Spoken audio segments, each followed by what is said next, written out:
right, we are live. Happy Wednesday. It's Wednesday, everyone. All day. Happy hump day, right in the middle of the day to give you a little juice to push through the end of the week. I am your host, Angie Callen. I am automatically in No More Mondays mode over here. Joined by Diana Alt, Scott Gardner, two of my friends from the Job Seeker Summit. And to bring you up to speed for anybody who just happened to see this but doesn't have the clue into the Job Seeker Summit, 2 months ago on January 8th, mark your calendar for next year because it'll happen again on January 8th, 31 of us came together and presented a full 8-hour day of job search, advice, insights, tools, tips, and amazing community. Over 800 of you tuned in to get the goods. And what all of us decided was that it was such a powerful day, there was no way we couldn't continue the momentum, which is why we created this momentum series. And you all are joining us for the first installment. So over the next 9 months, each month, there'll be a little group of us who are part of the Job Seeker Summit, or maybe some special friends. We'll see. It's my show. I get to decide who comes in and out of it. We'll come here and we'll deep dive into a topic to help all of you out there navigate this wacky, dare we say, dumpster fire of a job market. And that is why we're starting today with how to job search writer.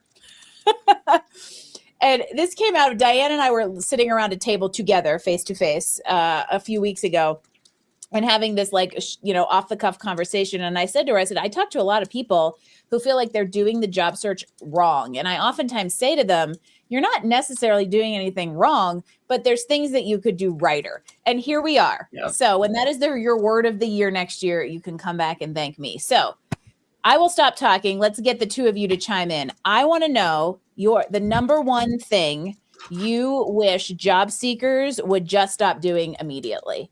Diana, I'm going to come to you first, put you on the spot. What is the one thing job seekers are doing right now that you wish they would just stop immediately? Scaling nonsense. Please tell me more. So this can take a lot of different forms, but the bottom line is that people are so focused on being productive that they're doing what I often call busy work masquerading as a job search, or busy work masquerading as networking. So it all really boils down to what are you actually targeting? What are you trying to do? It's not enough to say project manager. It's not enough to say I'll do anything. No one in the history of the world has ever had a job posting that said anything at the top. But having intentionality at the beginning and figuring out how to craft your message correctly and then scaling works a hell of a lot better than just saying, I'm going to sign up for Sprout or whatever those dumb AI auto apply tools is with my nonsense generic. Oh, I'm just going to take that and pull that out as one thing that job seekers are doing right now that I wish would stop is any sort of mass application automation system. Just don't pay for it. Or mass networking outreach, because it's all generic nonsense. Yeah. So. Yeah. All right, Scott, follow that one up. Well, I want to build on that by sort of just reinforcing it. And whenever I talk to someone, I always ask them what their goals are. What I'm really looking for from them is the idea of clarity. What role do they want? What industry do they want to work in? What level are they targeting? And if they don't necessarily know all that, maybe it's something as simple as what kind of problem do you want to solve? Because I found that without that true clarity, your resume is generic. Your networking is vague. The applications, like you just said, are scattershot. They're all over the place. And you're just one of another applicant rather than being someone really targeted towards what you're looking for. I bring my friends because they know stuff, not just because it's the same thing I say. But on my gravestone will be etched, lack of clarity in a job search is more detrimental than a bad resume because you probably have one. And what Scott and Diana just said is exactly why. It dilutes your efforts. And I feel that one thing that job seekers maybe need to start doing now is really adopting a marketer mindset versus a job seeker mindset. I said to somebody last week, maybe the best piece of advice I've ever given. And that is that if you've got to throw some shit at the wall to see what sticks in this kind of market. However, if all you throw at the wall is shit, you're going to have a wall full of shit.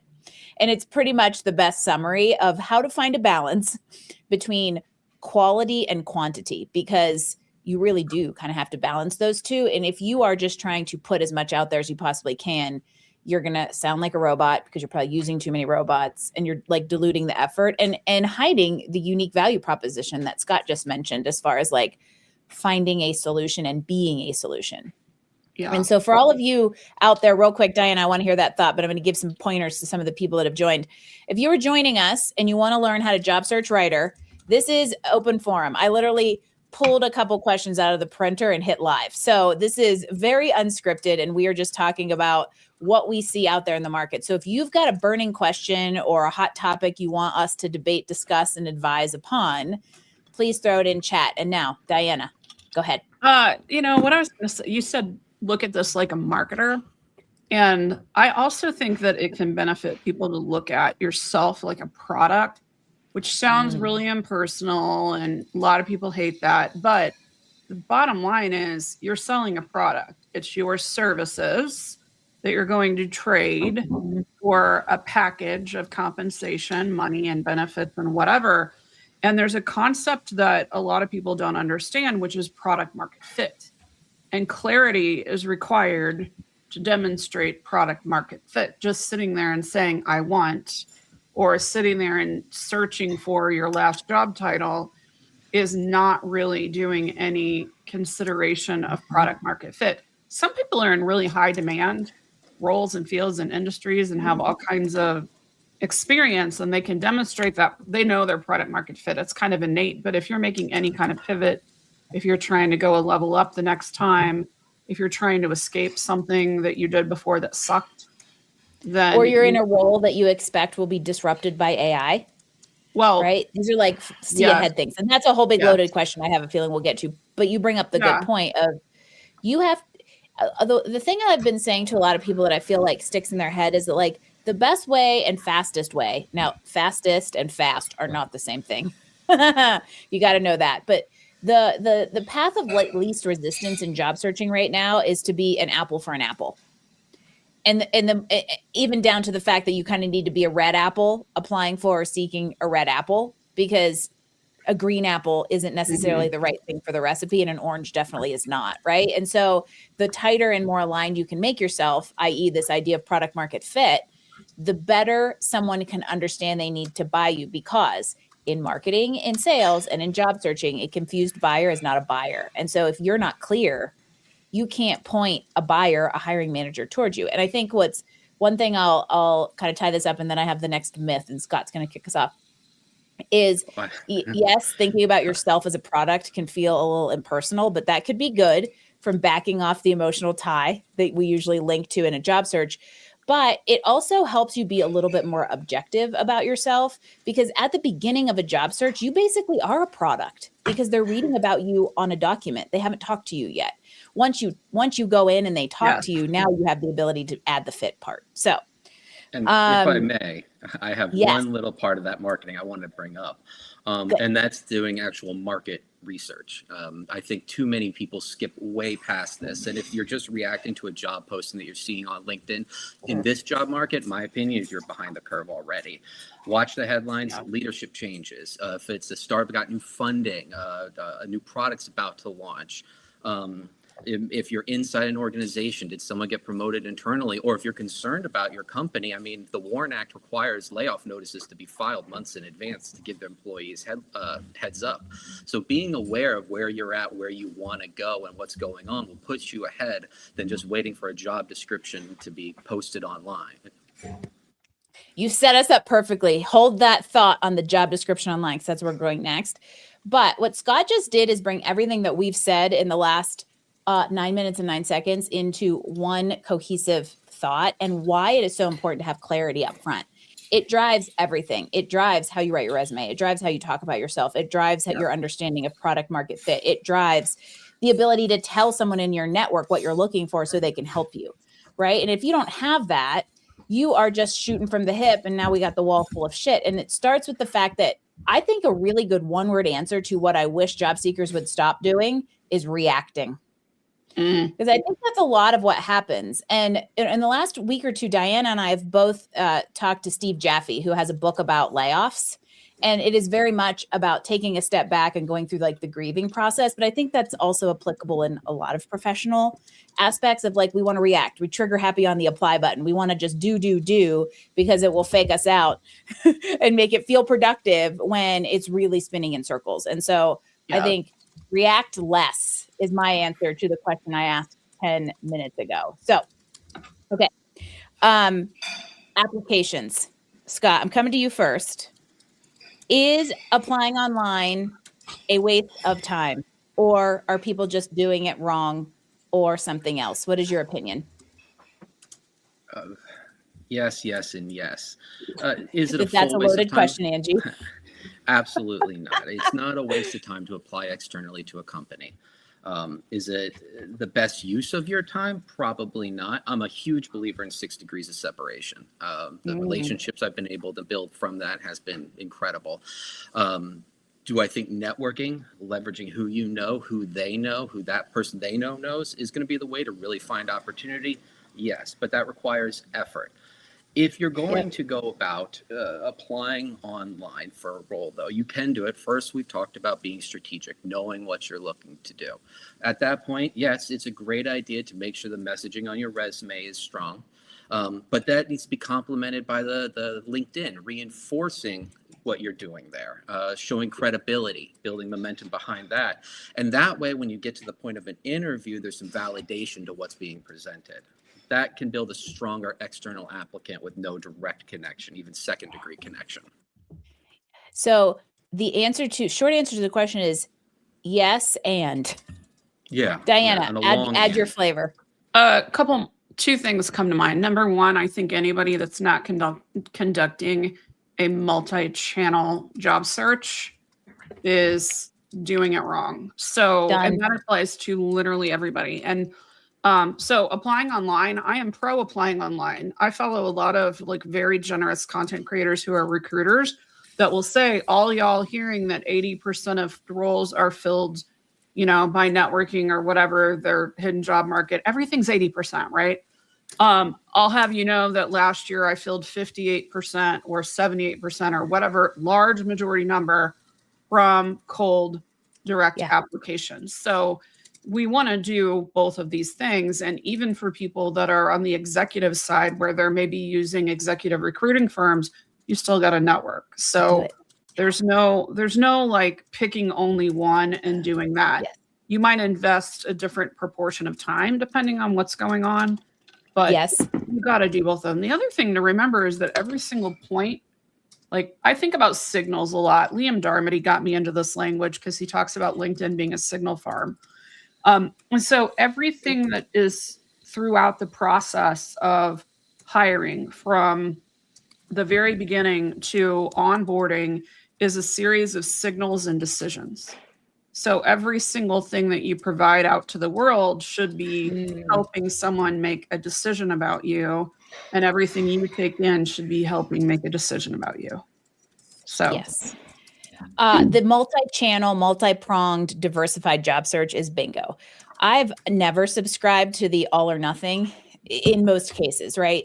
There are exceptions to every rule, but in general, what I find is that, applying online has some validity if you're an Apple and know what kind of Apple you are, and it's close to close, right? And you've got the clarity.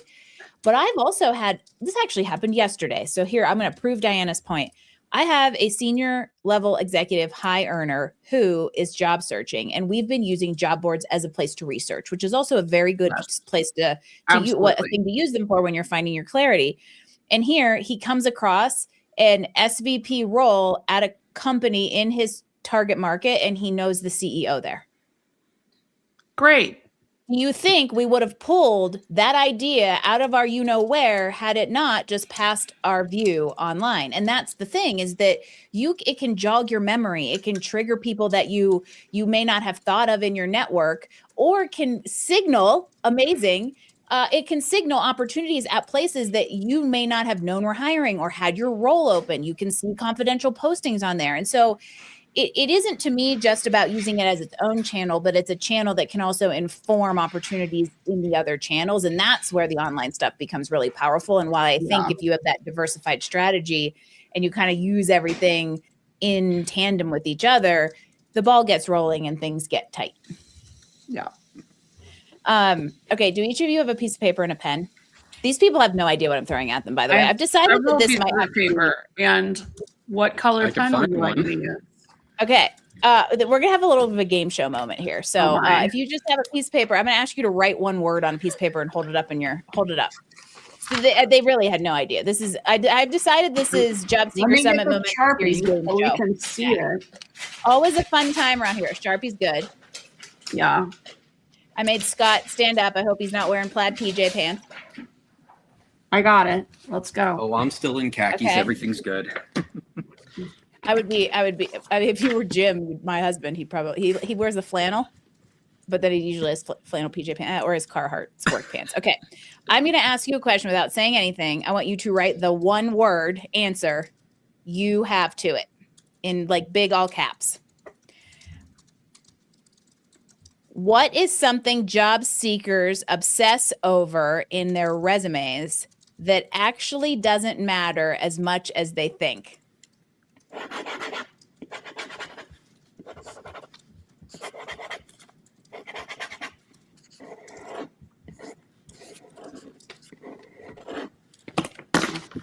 All right, ready? 1, 2, 3, show them. 1, you ready, Diana? That's a Yes. long word. I One. changed my mind. Oh, 1, 2, 3. Metrics. So basically, we all just said the same thing in 3 different ways, which is why I wanted to do it, because people obsess over tailoring so that they can beat the ATS. Metrics is a little bit different, but I agree. Yeah. So, Diana, you tell us about metrics, and then Scott and I will go off about ATS and tailoring. I want to help go off on those two, but Okay, metrics. cool. Well, we're also I all had going it to for metrics follow as on well. metrics. So, Another way, what I probably should have written is numbers, but people are obsessed with this idea that when anybody, whether they've taken their own advice or not, will tell people you have to have numbers on your resume. You have to have numbers on your resume. The only number that has to be on your resume is your damn phone number. it's so true. I mean, 10 years ago, this became just this norm, and it's been beaten into people's heads almost as much, if not more, than the damn one-page resume. Now, I'm pro metrics. I'm pro numbers, but I don't talk to my clients in that way. I talk to them about showing impact with context. Yes. Impact with context. And that can be done with numbers. You need to pick the right numbers to show for what you're targeting. But also sometimes it's qualitative. Sometimes you got an award. Sometimes you got an award for being the best whatever. Mhm. You got a regional recognition in your industry. You got something like that. That is definitely showing impact. You impacted the whole Midwest in your industry. That shows impact. And some roles just don't have a lot of numbers. Some roles are more qualitative in their impact. But then on the flip side, one of the things that I think is a little bit irritating is one, you can stretch yourself to like go find numbers or get caught up in this, like, I don't have metrics to prove anything, right? There's other ways to do that. But then also, how many times have you seen a sales resume that's just a run on of bullets about outperforming quota and how much money they served with no context to know it? And so it's metrics without context are just numbers. Yeah. I can pull Scott, what do that you out think? of the, yeah. Building on exactly what you're saying, numbers are fine. I like numbers in a resume, but what's the real lever in all of it? What skill did you use to achieve that outcome? What was the action you used, and then showcase it that way? A bullet point on a resume can include a number, but is it going to be a skill-focused bullet point? Is it going to be an action-focused bullet point? Is it going to be the numbers, the achievement? And that's what we're trying to highlight. And how do we structure that? Numbers for the sake of just having numbers just is as sloppy as not having any numbers. And guess what? It all comes back to the clarity in what you're trying to do and how the numbers support it. Mm-hmm. I feel like this is just I basically invited the two of you to a rant session. This is really fun. I'm okay with that. Why do you think I signed up to come, Andy? And I picked the two people I knew could rant well. Okay, let's talk about qualifications. I'm actually curious to hear what you guys think about this. Scott, I'll let you lead off. For a long time, we talked about if you're 70% qualified for a role, you've got a shot and it's worth it. What do you think that number is now? Does that still stand? Like, how qualified do you really need to be to apply for a job using the apply word lightly? Scott, what do you think? Cold apply, no one there, no nepotism. You're not a director's kid. I think you need to be pretty darn qualified. I think it's like I'm not 90 in that saying that sense. you need to be 99% qualified, but with the volume of applicants, with some of the real tools that are coming out that are able to flag some of these unqualified ones. I was just reading about the one that called Real Talent that Greenhouse introduced yesterday out of beta testing that can qualify at-risk applicants or higher risk applicants. I think that you need to be really qualified nowadays. I mean, top 15, 20 percentile of the applicant pool. Well, and this goes back to, I almost glazed over our opportunity to sound off about these things. That kind of it dovetails off of the ATS situation. And so in your opinion, why do you wish people would care less about it? Oh, why I wish people care less about the ATS? Because they just harp on it. They focus on it. They forget that hiring, like your shirt says, is human at the end of the day. You can go to these corporations' websites. They'll still tell you on the ATS companies' websites that people make the hiring decisions. People are reading through them. A human is rejecting your application. Yes, we want to comply with it as much as possible through simple formatting and making sure things align. You want to make sure you answer the knockout questions accurately and honestly. But the idea that you're going to beat the ATS and position you to be the top candidate is a lie that has been propagated by too many. Yeah. And that's where I think the obsession with tailoring kind of needs to go away, because tailoring is all about beating the ATS. I talked to a guy yesterday who's like, yeah, I keep putting my resume into one of those tools and I keep getting only 70%. And I'm like, yeah, because you're putting it into a tool that's trying to make you buy it.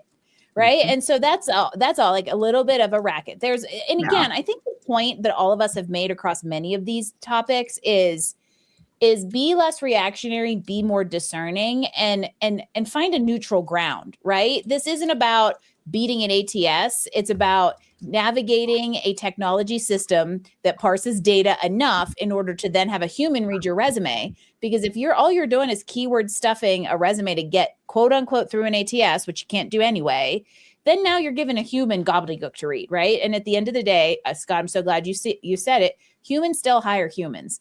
And I do not foresee that changing in my lifetime.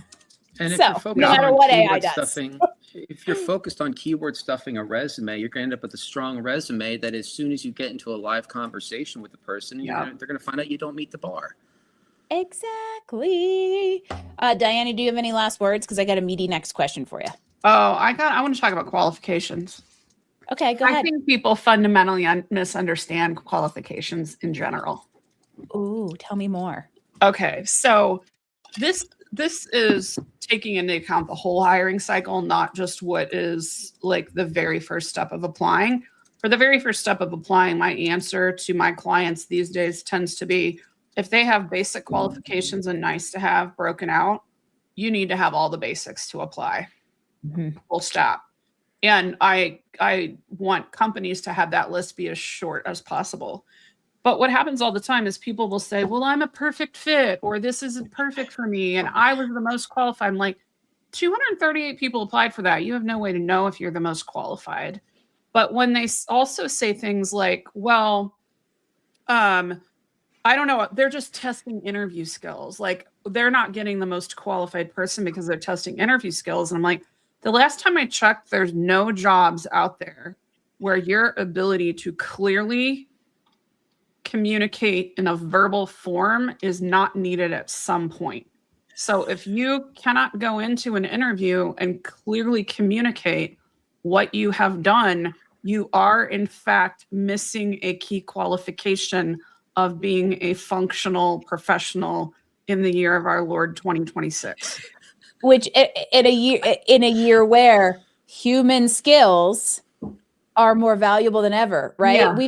We have in the last 10 years passed on putting written and verbal communication skills as a bullet on a resume because it implied everyone has them. And I believe we took that for granted, and now they're valuable again. But I think it's really smart to think about not only what level of qualification do I need based on a situation, because the flip side of the coin of what Scott said about, like, if you're applying cold, you got to be 90. If you've got a really solid networking contact, now you could be 70 because they'll take fit over function a little bit to some extent.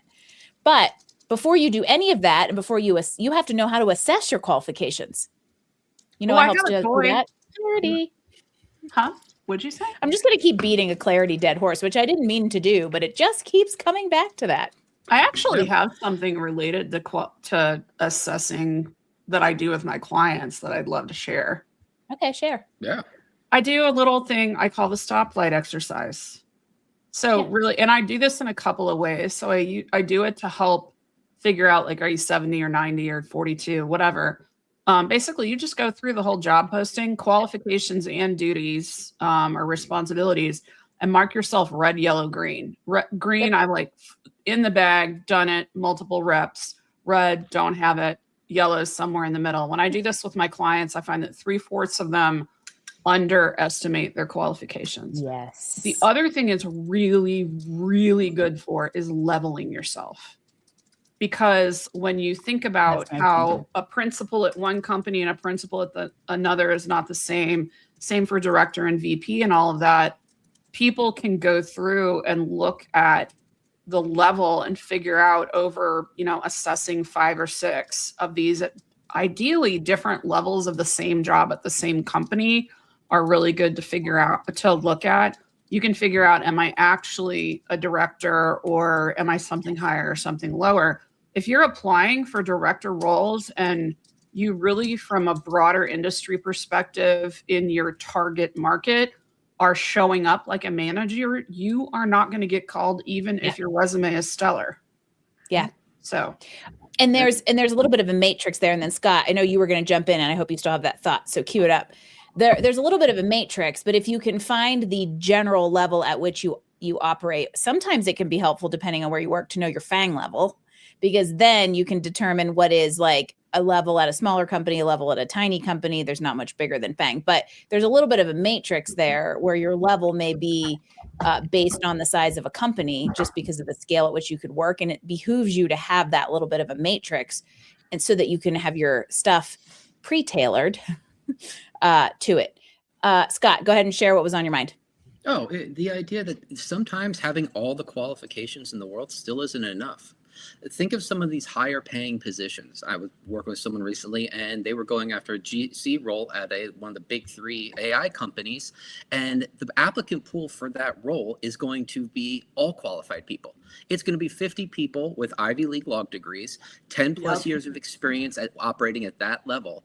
So at that point, qualifications don't even matter. I mean, you've checked those out. Now we got to work on things like communication and likability, because at the end of the day, these humans, back to your shirt, want to work with other humans. And that's something that needs to be focused on, that qualifications only get you so far in certain roles.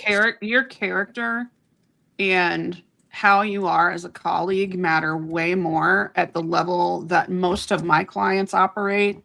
And, all 3 of us are working with phenomenal professionals, to where this is true a lot, that there are dozens of qualified people they're competing against, even after recruiting takes out, there are 80 to 95% of people that are applying that do not meet basic qualifications. You still have dozens to compete with when they filter those out.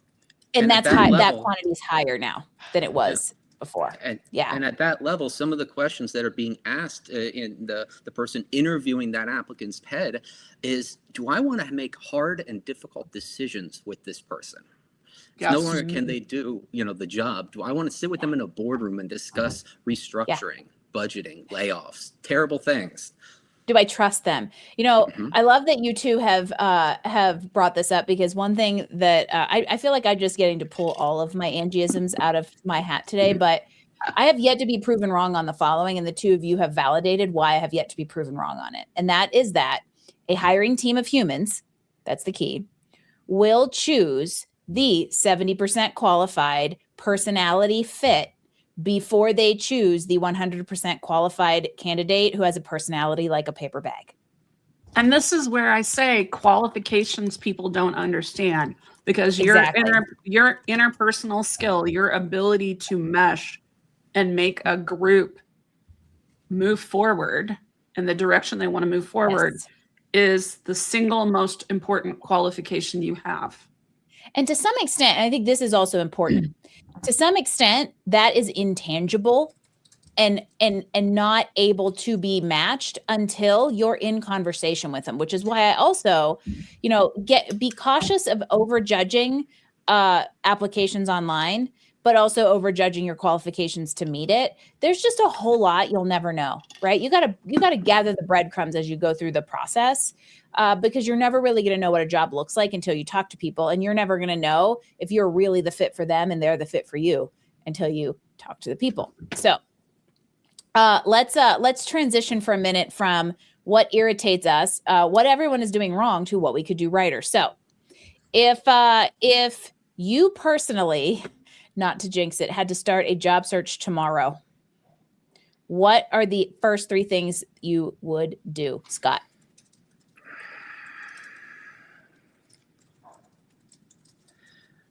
So part of me wants to go, okay, I'd clarify my narrative of everything we've discussed. I'd audit the resume, make sure that's up to date, and, start reaching out to people. But I just had this, y'all know Napoleon Hill, the idea of building a mastermind. Mm-hmm. Yeah, like that's so funny. I'm reading Think and Grow Rich right now. Yeah.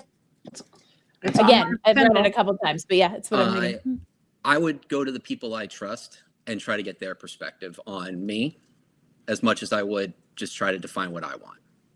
Mm-hmm. I would take a short period of time to be much more retrospective on what happened before I start planning out what's going to happen.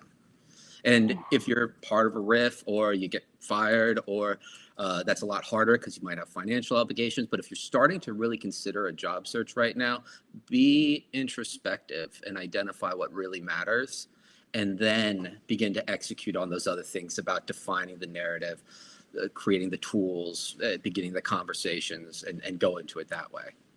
Yes. I will summarize that in saying you are going to respond to the need to job search before reacting to the need to job search. Diana, what first 3 things you would do? First thing I would do is decide, am I in the job market because I'm fully committing back into corporate life, or because there's a short-term financial need I'm trying to fill, or something like that? Because the approach that I take would be different, and what I targeted would be different. Assuming that it was, I'm really going to go back into corporate employment for the foreseeable future. The next thing I would have to do is spend time deciding what it was going to be, because I was in tech for 20 years, but I have been out of being a full-time tech practitioner for 7 years. And I have done as much consulting related to talent development, leadership development. I would be deciding, do I want to go back onto that tech side? Or have I gained enough experience in my business to move into like talent development or something like that? And probably would end up having to build a plan for bridging some skills. Even if I decided to remain in tech, I'm going to go boot camp on AI and product development or something like that for a period of time, so that I'm getting my excellent qualifications from 2019 up to excellent qualifications for 2026. So that is really a take a step back and remind yourself, or find the clarity behind why you're searching, and exactly therefore what you should be searching for. And that, again, beat the dead horse clarity, but in this particular situation, that's important, not only because it'll help you get the process started and articulate to people who are helping you what's going on, but at some point, especially if you're transitioning out of business, that is a unique thing that's like a unique thing to consider. If you're transitioning out of a business and you go to an interview, you better have a baller answer to why you're transitioning. Yes. And I think that's true for anything, of like being able to navigate the sticky bits in interviews cleanly. My answer to that question, especially because you guys have already set the clarity foundation, is call the first person in your Rolodex, call the second person in your Rolodex, and then call the third person in your Rolodex. If you don't know what a Rolodex is, then go get one. There you go. Can you still buy them? You can. It's like the day I had to explain resume paper to a 24-year-old. I wish you all could have been a fly on the wall that day. Let's talk about networking for a second. because I think this is, in general, let's just all agree that one of the things people could do righter is to incorporate that channel into their job search and not lean as heavily as they do on the online applications. But because people are starting to realize that, I think that there's become a little bit more of a bottleneck in networking and building a network from cold. So from your perspectives, what does effective networking look like in the year of our Lord 2026, Diana? Relationship focused, and it's more creative than it used to be. I actually got asked to do a presentation next month inside a community for people that are on are planning and executing career sabbaticals and then subsequent reentry.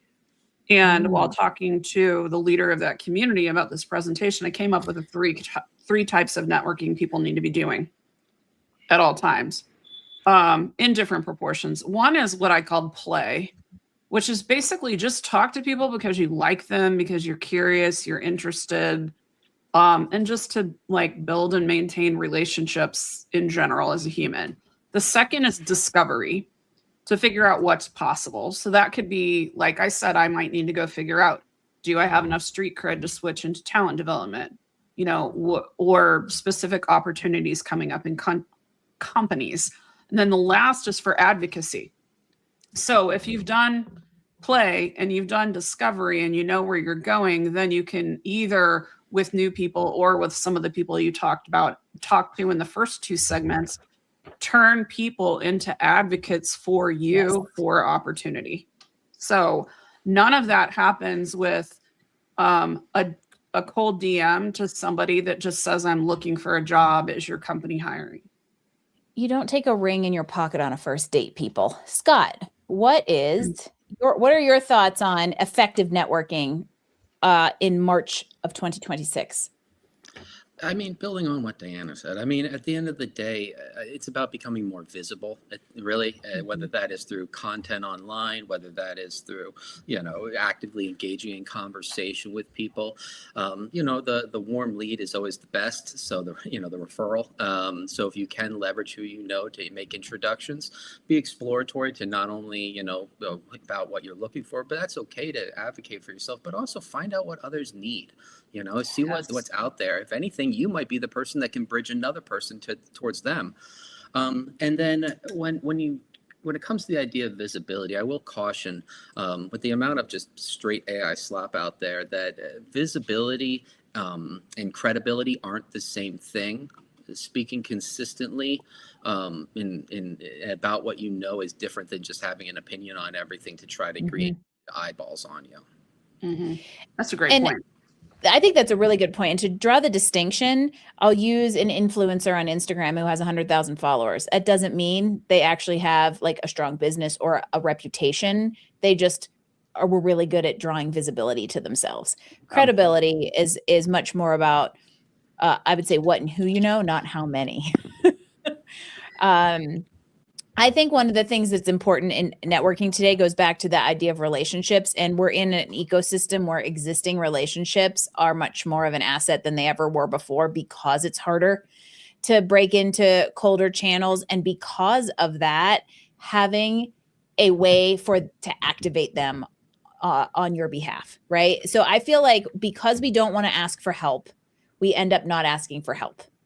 But I don't mean that in the sense that we just don't go ask. We go have a conversation that isn't going to go anywhere because we don't help them help us, right? You have to create action on the end of the conversation. Like if you're having a networking conversation, you have to be able to direct them into a specific type of action in order to help. Now that doesn't mean, hey, can you help me apply to this job? It doesn't necessarily mean an over ask.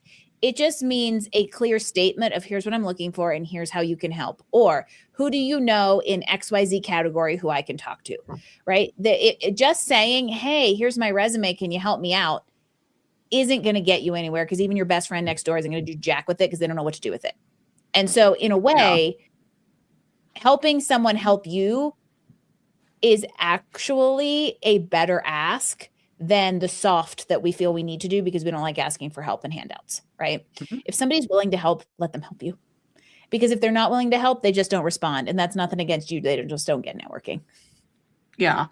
And one of the most important ways to make that work is not just give them the way to help you. Like, oh, could you introduce me to Mary? Or if you hear of something like this, let me know. But if you don't give people the words that they can say about you when you're not in the room, it's harder, because it's not cool to just cold introduce people. Like, I know you two, if I had someone that I knew would be a good connection, I don't feel like I have to text Angie to say, would you mind talking to Raj? But that's not how a lot of people are. Yes. And when you're trying to basically get permission for these types of strong, warm introductions, if they don't know what to say about you, you're not going to get a yes. Yeah. This goes all the way back to the very beginning of, like, if you don't know what you're doing, you can't tell someone else what you're doing, and they sure as hell can't tell someone else for you what you're doing. It's also Absolutely. okay. And it's okay when you're in a discovery mode to say, you know what, I'm figuring out my next move. My background was in product development, and then I was a coach for 5 years, and now I'm wanting to go back in-house somewhere. I'm figuring it out. That's enough. Yeah. You can say that. You don't have to have it all figured out before you book the networking call with someone that you hope can help you figure it out. Know why you're reaching out to somebody in your network. Some of them will truly be to gather information. Some of them are to edify a relationship that may be able to progress the goal, right? Yeah. And those are two different things. Scott, go ahead. Well, I was just going to say and build on that, apart from the idea of clarity, is once you have the opportunity to have that networking connection, you need to go in with a bit of confidence. Candidates undersell themselves all the time. They downplay impact. They present things very cautiously for some reason. It's not rude in any way to speak to what you know and what you've accomplished. So they won't know if you don't tell them. And you have to have the confidence in the conversation to be able to do that. Number one tip for that is, at work, everything is we. In an interview, everything is I. And that is especially for leaders and executives, that is a huge mental shift to make, because when we're at work, we don't want to take credit for everything or step on toes when a team accomplished something. However, when you are going to an interview, you need to own and be confident in the role you played in outcomes that would not have turned out the way they did had you not been leading the team, no matter how much or how little of the hands-on work you did in between. And you got to own that. We is for work, I is for interviews. How fun is that for the W and the I? I've never said that before, but I like it. We is for work, I is for interviews. There you go, people. Own it. Let's talk about, and this is a little bit of more of, I think, a burning question than a how to job search writer. However, I do think in the job search writer category, this is set expectations and set realistic expectations and perspective on how long is it taking to find a new job. How's that for hot burning question I'm getting from lots of people? And they'll always lead in with, like, I know there's lots of variables here. There's lots of things, but how long is it taking? And I have to give the very coachy answer of it depends. So neither of you get to say it depends, but you get to give your answer to the question. Diana, would you like to start? I tell people that they need to plan for the people that I work with are mostly at like high impact senior individual contributors up through VPs. And I tell them they need to plan for between 6 to 9 months from the time they are able to clearly enter the market. If you dick around with clarity for 3 months, that 3 months doesn't count. Yeah. Scott, what are you seeing? 6 to 9 months, with the exception of the idea of who do you know. If people have the ability to network, you can secure opportunity in interviews relatively quickly. If you're, that's just what it comes down to. Yeah, I mean, I don't. 6 to 9 months is a great answer, and I concur 1,000% with it. But if you can leverage who you know, you can reduce that 80%. Yes, and the way I explain it to people is that 6 to 9 months is going to have activity all through it. It'll have lulls through it, and it'll have activity through it. So sometimes it pops. I had somebody that it took less than 2 months like a little while back. And I was shocked because the market was even worse than it was right now at the time that this person was looking. But yeah, you can pop. But if you plan on that, then you can be a little bit less disappointed. And it's really important for people that are trying to figure out how to manage severance. Do they want to take a break? You know, they got 9 months of severance. Do they need to start right away, or can they take a couple months to rest? And I think the 6 to 9 months, I think, is pretty much the going rate for all job searches. It's longer, the higher, like I think it's 9 to 12 if you're in a VP to C-suite role. And the way I frame it is you need to operate under the assumption it's going to take that long. I agree that if you have the asset of an activated network, you can bring that down drastically. However, there's lots of variables there from the fact that like the higher up the food chain you are, the better the fit has to be and the timing of the roles, right? Which is why just give yourself runway. It's the best thing that you can do. And if you are talking to somebody who is telling you you can land a new role in 90 days, they are over promising and you should have your spidey senses up. I'm sorry to put any of our colleagues on alert out there, but that is not trustworthy information. I'm not sorry at all. Yeah, no, I'm not sorry to put colleagues on alert about Look at this. Look at this. Yeah. I'm the one apologizing. These two are like, absolutely not. It's you know, there's a lot of coaches that don't understand about the FTC. And when if there is a coach that is saying people are landing in 60 days to comply with US federal trade regulations and laws, they have to be able to demonstrate with data that is a typical result. And the key word there is typical, not. If it isn't, and I could go on a rant about other places that could that blow up atypical data as a norm. Mass appeal coaching programs that will help you grow your 6-figure coaching business overnight is one of them. But it's the point that like you need typical information, not the anomaly. Yeah. And just ask, you know, like I don't have a problem saying I had a client that had a lot of things fall into place through their network and getting lucky and timing. And it was the right time of the budget cycle. And they landed at a FANG in less than 60 days, which is unheard of. I mean, the FANG interview process isn't even that long, which, by the way, let me go back to timelines and what Diana said about how it's not like it's 6 to 9 months of nothing and then all of a sudden you get your hit. I mean, I just had a client who started his new role yesterday and began interviewing with that company in October. 5 months of interviews. Now, it's a very, very high level role and very, very, very high earning. However, it was 5 months of active interviews and there'll be 2-week lulls between. The holidays were in there, right? So a lot of the timeline that we are saying is because of factors that we can't control. But what we can control is how we present ourselves, how clear we are in what we're looking for, and who we talk to. And that's where the idea of networking, which actually I'm going to use this as a shameless plug moment. Next month's Momentum series is about networking. And one of the things I really want to highlight here is the fact that like what Scott said is, you know, you can land more quickly and find a more fitting role if you leverage your network. And one of my big soapboxes is once you start networking, never stop, because that's how you have an activated network who can come up to meet the moment versus having to go find and or activate a network that's cold or lukewarm. So next month on, that should say Wednesday, April 1st. April Fools. It's April 1st. Got to fix that.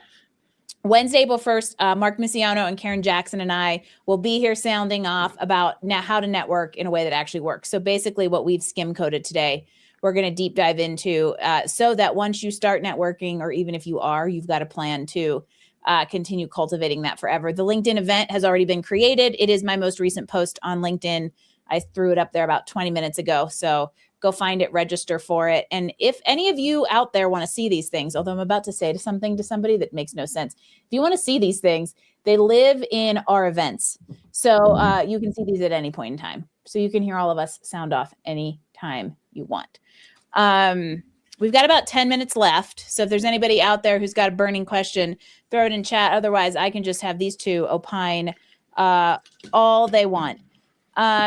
Let's talk about follow-up really quick. Somebody actually emailed me this morning and said, can you please address this question of connected to networking?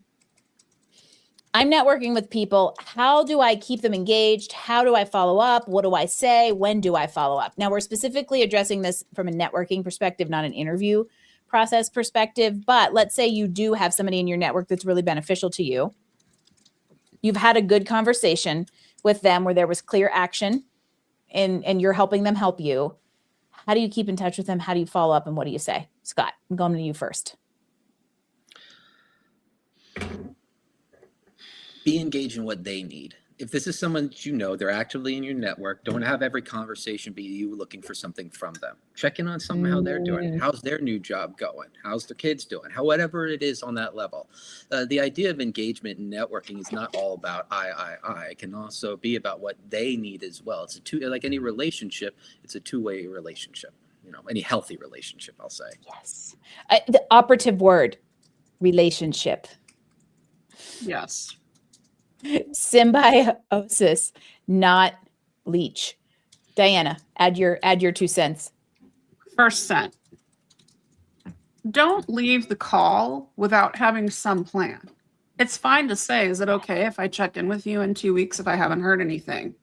We have to do it when we're selling. The three of us that own our own businesses, we got to do it when we're selling, or we do not eat and live indoors. The other thing is going to sound weird.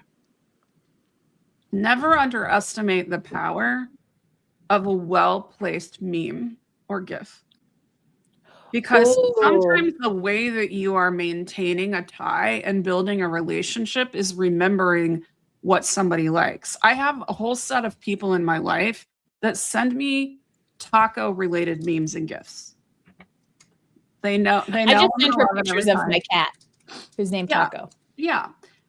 But it doesn't have to be where. Now, if you want to keep it more professional and you remember, oh, this person has been, you hear they've read a book about something or they did a training on how to make Claude take over your whole life or whatever, then send them a thing that you read about Claude or about another tool and keep it with their interest and say, I thought this might help you. But if you have a little bit more of a friendly relationship or you feel like you want to test this, send them something funny. Because getting something funny at 2:30 in the afternoon, whenever you've been in meetings for 5 out of the 6 hours of the day so far, is sticky. It's don't be afraid to be a little lighter. We gotta steer it. Well, this is a serious world, and that is something to say in the year of our Lord 2026. But don't be afraid to be a little lighter. And also, I'll add a piece where the memes might come in handy. Maybe this is one of the reasons, and we will not go down this rabbit hole too far because I've got some lighter fun things to end the round. This is one of the most powerful aspects of creating content and or engaging on LinkedIn, because it gives you a way to passively stay in front of the network without having to follow up. Yes. And so if that gets you over the hump of vulnerability that and fear of posting, it actually can be easier than having to go follow up with a bunch of people that feels awkward, because you could just, instead of 2 follow-ups, it could be a follow-up and a post they're seeing over a month. Right. And so it keeps you, it's market. Again, we're back to the marketing mindset, 8 touches, stay top of mind. LinkedIn content and engaging is a good, slightly more passive way to do that, where you don't have to go directly at your or sources. Facebook or TikTok or YouTube. Yeah. I have people reach out to me on LinkedIn because they saw some nonsense I put on TikTok. Isn't all of TikTok nonsense? I open that damn app. And there are some giant a video I don't want to see, and I don't know how to get rid of it, so I close the app like a good old middle-aged lady that I am. All right, we're gonna have a little quick lightning round to end this day. We just talked a lot about LinkedIn. So LinkedIn, love it or hate it, Diana? I love it. I'm long on LinkedIn. Still. Oh, hold that thought, Scott. I love it. The fact that Diana ended her statement with still is why I love to hate it and hate to love it right now. It's been a challenging place in the last 6 months. A lot has changed. However, it is still, to go back to something Scott said earlier, the best place for both coaches in our space, in the career space, and coaches of any type really, and job seekers to build both credibility and visibility. So what is one job search rule you wished everyone followed, Scott? Ooh. One job search rule. Staying organized. It doesn't have to be crazy. Open an Excel spreadsheet and copy the link to the job you applied for, and then manage it from there. When did they contact you? When did you get a rejection email? Who contacted to you? Stay organized. The reason I give this advice is that as you begin to execute a diligent and clear job search, you'll begin to build momentum. And what you'll find is you'll have 3 or 4 different interviews lined up, 3 or 4 different contacts, and it'll get a lot more busy, and you won't be able to remember everything about the individual conversation or role. So centralize your information and have a dashboard to manage your job search. Be organized. That's a great rule. I love that that's a rule that isn't about a rule. Like, it's not like, go do this exact thing this exact way. It's just keep your shit in order. Okay, Diana. Pretty much. Be future focused. So a lot of what people, especially as they climb up the food chain, the farther up the food chain you get, the more how you're going to shape an organization or the products you're working on or whatever going forward matters. And being able to talk to that matters. That goes in with targeting, unique value proposition. And when you speak that way in an interview about how you carry somebody into the future, you look more valuable. Love it. Mine. That's Humans still matter. Don't forget it. And now, on that note, let's leave everybody with a little hopeful piece of encouragement. What is your one piece of advice for somebody out there who's really feeling discouraged by this market and everything we just confirmed about it, Diana? Stop with the nonsense of finding a job as a full-time job, because it's not possible, it's not sustainable, and it's the fastest path to burnout. Yeah, that's my thing. Just like let yourself have a life. Yes. I actually was earlier was thinking about that, like how much time should this really take? And that's a better way to phrase it. Finding a job doesn't need to be a full-time job. And the last thing you want to do is get so fried to a crisp trying to get the job that you can't go do the job when you start. So give yourself some grace in the process. Scott, what do you have to say for the discouraged job seeker out there? The market is competitive. It is not closed. All right. People are still hiring. Oh, that is so good.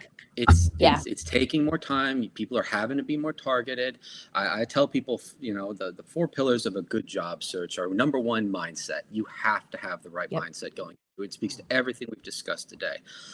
Then you have to have sort of the right tactics behind you do it, how you're executing what we've discussed today. Then you have to actually have the skills that you're marketing to match those jobs. Thank you. And last is the tools. That's the resume. That's the cover letter. That's the LinkedIn profile. And that's where most people start, but it was last. Yes, it's literally the last thing. So start with the mindset and then go from there. I'll wrap that up by saying both tactically and aspirationally, we don't talk quite enough about the mental emotional toll job searching takes, which is one of the many reasons why putting the mindset first, being less reactionary, and having really clear goals and being organized around them is the most important foundation before you ever get into all the tactics and all of that kind of stuff. And as coaches, funnily enough, this is what master job search coaching is, right? It is focusing on the human who is going through a job search and not just helping you find a job. And that is fundamentally different. And if you're on the job seeking side, I encourage you to adopt that mentality and remember that you are also a human. And in a way, even though it feels like we have no control, you've got more agency than you think you do. So control what you can, and it starts with your mindset. How's that for how to job search writer in 2026? I have amazing friends, don't I? You do. Thank you both. This is awesome. You do. Speaking of amazing friends, here's my second plug for next month, April 1st, not April 3rd. How's that for a good April Fool's joke? Mark Misiano and Karen Jackson and I will be here to talk about how to network effectively in this year. And I think we set off a good expectation and some good tidbits here that we will continue as more of my Job Seeker Summit coaching friends and experts join me for the Momentum series to help all of you keep the momentum and keep hope in this job search. You will land, and the length of time it takes and the number of interviews and jobs you don't get in no way, shape, or form dictates your value and worth in the market. So don't let it, everybody. Stay human on purpose. We'll see you next month for another Job Search Momentum series. Diana Alt, Scott Gardner. Thank you so much. Follow them on LinkedIn if you don't already, and see you guys soon.